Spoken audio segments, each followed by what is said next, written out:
Hello and welcome to Star Citizen Sunday with me, Ryan, aka Sifu Messiah. This is a weekly show which covers everything from the world of Star Citizen over the past week. Everything spoken about can be found on the CryEngine website. Links will be provided in the description, so let's get on with it. So this week we have 10 for the producers, where Travis Day and Darian Vorlik answer the questions from the community. There is a new letter from the chairman, and we take a little look at the space station, which was used in the first-person shooter demo. So, as we know, CryEngine are still on holiday.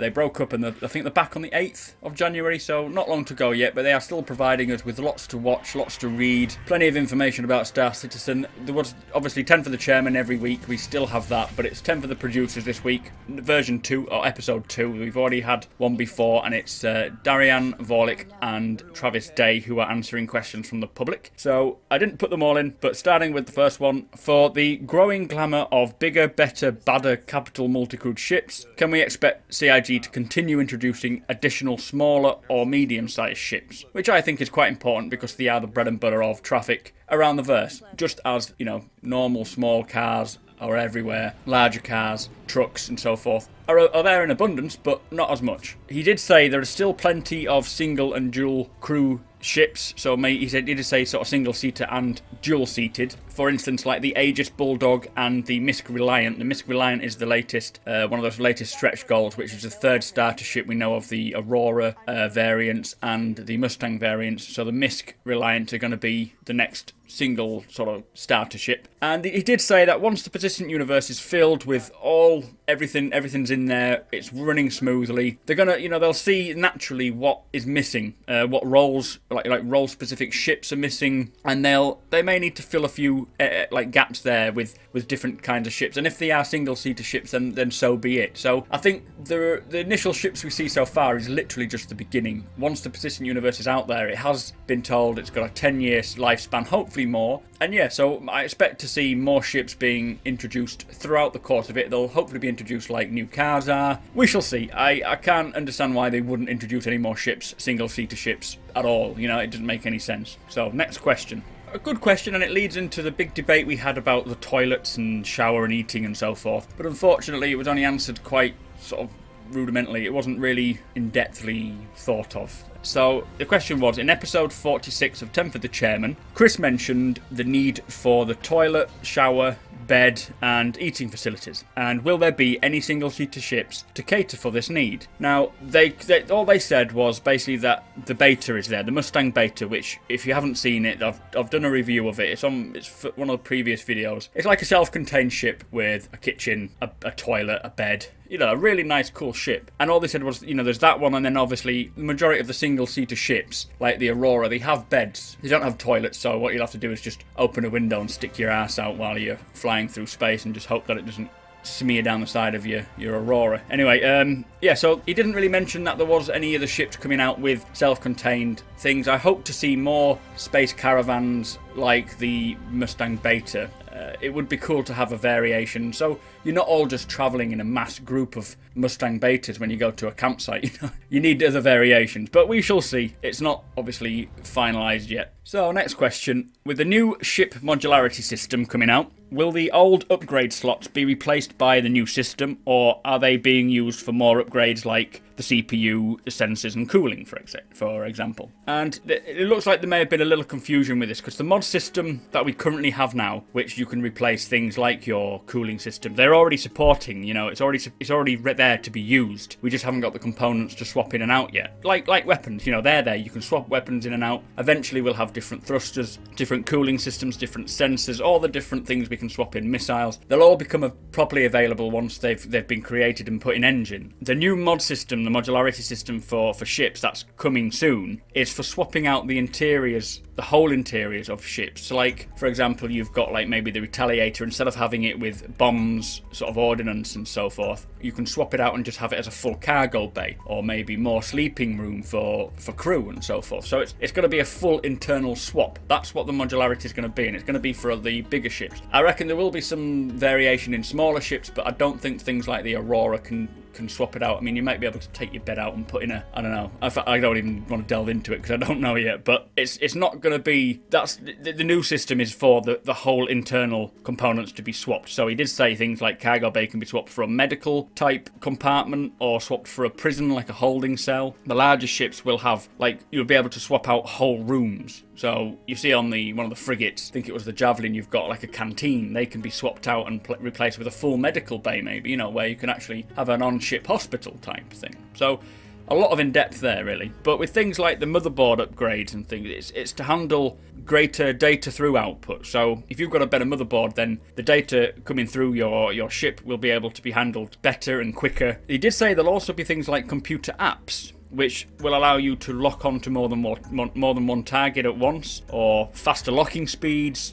better infrared spectrum signature detection, and all this sort of stuff. I don't even know what that means, but I mean, I suppose it's to do with missiles, isn't it? But all these things, not just swapping out your computer or your CPU or anything. You can actually have apps for it, which will assist you in your targeting, or maybe even things, if you're not into the combat, maybe things for just, I don't know, checking your inventory or managing your other systems. You know, it doesn't always have to be combat orientated. It could be sensors and so forth. So there's a lot to there. I mean, already set up on the ships, you've got a separate targeting system, there's a full avionics system, the CPU, you know, the power plant, it's all already in there. The only thing that's changing is the whole swap outs, but that'll come with multi-crew ships, I expect. So 2.0 rather than what we see now. So the next question, which is a big sort of eye-opener for, I expect, a lot of people, including myself, and Travis Day, apparently. The guy said he's recently watched, not Travis, sorry, the question said he's recently watched a TED Talks video about space, and things like stars, galaxies, black holes, etc. They all make actual sounds. He thinks it's radio waves that they give out. And the question is, will there be some form of radio receiver, for instance, to listen to these noises and hear these stars making noises and galaxies and black holes and stuff? Although it's not likely to be a functional thing, he says it could be quite cool. But also it may work for finding systems or hidden ships and so forth, listening, you know, finding a signal that bounces off. And the answer was basically, again, it's a cool idea. Travis didn't know this. Darian said he's heard of this before, and maybe it's going to be like a hidden Easter egg thing to find some cool stuff. So we may see that, but again, once the million things have been done, there'll be another checklist to get done. You know, the more important things need to be done first, I suppose. But anyway, that was it for 10 for the chairman, or 10 for the producers. There wasn't many questions that was really gameplay orientated. Some of it is quite techy, and the techie stuff I don't understand. It means nothing. It makes no sense to me. So if you are a techie guy, listen to the other questions. They may interest you. Anyway, let's move on. We had a new letter from the chairman, which wasn't your traditional letter. It doesn't sort of say what we're going to get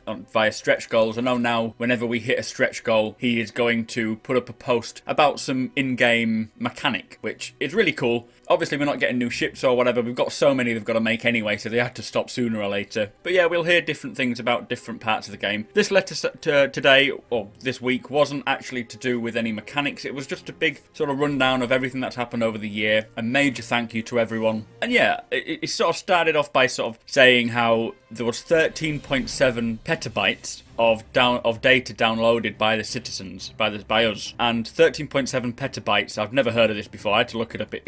It comes to 14,028.8 terabytes. So that is one fucking load of data. Anyway, there was 1 million hours clocked in Arena Commander. There was 70 employees last Christmas, and today there are 180 employees. That's just at CIG. There is an additional 120 developers being outsourced, like Ilphonic and Montreal and all those sort of places like Behaviour. Also, he did go on to mention that it's not just being made by the 300 developers that they have working on the game. It is being made by us, the community. So the people who are playing it, the gamers. We are shaping the game, which again is unique to any game that has been so far. You know, it is completely unique. We are seeing the development through every step of it. We're not just seeing little snippets and secret parts here and there. We are still getting, you know, it's not everything they're showing us, but they do eventually show us everything before it is released. So with that said, you know, it's the ideas and the opinions that we give and our thoughts do change the game. You know, there's many times we've seen on 10 for the Chairman where someone has said something and Chris has been like, that's brilliant, I'm going to put that in the game, you know? So we are shaping it. It's never ever been seen in a game before, and that is why it's been so successful so far. He said it's not like a game, there's no finish line. Star Citizen doesn't have an end result. It's not a sprint, he says. It's a way of life, and as long as people like us, the community, are engaged by it, then they're going to continue doing and supporting it, you know? I mean, you often see games where all the old Call of Duty games, once people have moved on to the new ones, the servers go down for the old ones. So you have to move with the times, whereas this one, it's going to be a constant, like he says before, 10-year project. Hopefully more if technology allows it. But he did say that this year we're going to see the first-person module released to all backers, and there's a little picture I'll show you soon, which is very cool. It's going to be the first drops of the persistent universe, starting with the PlanetSide module. Now, we know of 3 systems. I think there's Terra, there's Stanton, and there's the Nix system, which is another post that has been put up. I'll get onto that. These are the 3 planets or systems that we will see in the first drops of the persistent universe. The Terra and Stanton are your normal systems, your law systems, your police systems. I don't know what I'm trying to say there. And then Nix is your lawless system. And then obviously the multi-crewed Arena Commander is coming later this year, the 2.0. We're currently at 1.0. And the first episode of Squadron 42, which is the single-player campaign, and I cannot wait to play that. But yeah, so what I'll show you now is just a picture. Like earlier in the year, they mentioned that there was something, I think it was called battleshpere or something, wasn't it? Where they just sort of said in around the verse that the battleshpere is coming on well, or something along those lines. And we were sort of left to speculate what it could be. Now, I did say that, in my eyes, in my opinion, it was a Zero-G battleground, apparently. This is what we got told. And at the Ender's Game, if you've ever seen Ender's Game, they have this arena, which is a circle, like sphere, where you all go inside and you have to fight in Zero-G. And it must have been inspired from that, because looking at this picture, you can see people floating around. It is going to be such a cool thing. We've obviously got the FPS module where you've just got running around with gravity. Hopefully we'll get like the space station we've seen. That's another post where we get to run around on there and shoot people like we saw in the demo. But I think this battle arena will be a separate mode to that. So you'll have that Zero-G as a separate thing, get practice in shooting without any gravity, and then you can go in and use gravity, and then you can turn gravity off. So it sounds again like there's going to be lots of different game modes, like with Arena Commander so far, you know. But yeah, that was the letter from the chairman. Let's get on to the next post. So the final post they put up this week was to do with the space station, as mentioned before. It is the space station we saw in the FPS demo, which, if you haven't seen it, check it out on the CIG's YouTube website. It is an awesome demo. And it basically goes in to show you how the space station was created from concept all the way through to in-engine sort of final build. Now, we'll look at different pictures of different rooms. We've got sort of different rooms there. We've got hallways, there's a hangar, there's a med bay. Really, really cool pictures. And it shows you in the post anyway. I'll only show you the final pictures. It shows you in the post how they went and how they amended things and the comments between each developer and artist. Really, really cool stuff. After that, they sort of moved on to showing you the weapons that was used in the FPS demo. Now, there was quite a few, and all these were in there, so see if you can recognise them if you watch them back. We have the KAD-12, which is the Castak Arms Devastator 12, and this is an electric shotgun. You can see it in the FPS demo where they're blasting this crazy blue streaks of light into people. That's a really cool weapon. It shows you again the differences in where they've changed things, how they've amended things from concept to final.